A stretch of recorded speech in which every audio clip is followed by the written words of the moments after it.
Pemerintah Kabupaten Sinjai melalui Dinas Sosial mengutus peserta Karang Taruna Sinjai untuk mengikuti kegiatan studi karya bakti Karang Taruna SKBKT tingkat Sulsel yang digelar di Kabupaten Sidrap.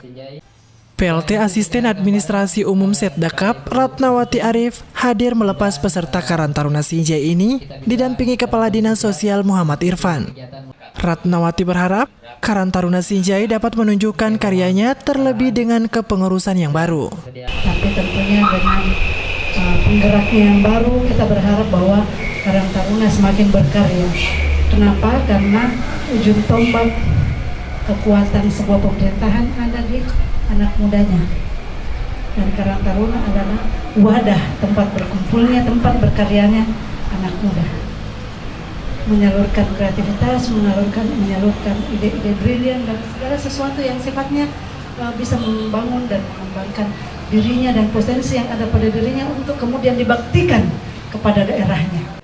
Sekitar 50 peserta Karang Taruna Sinjai diutus dalam kegiatan SKBKT tersebut yang akan berlangsung 25 September hingga 29 September. Arhan Baharudin, Sinjai TV.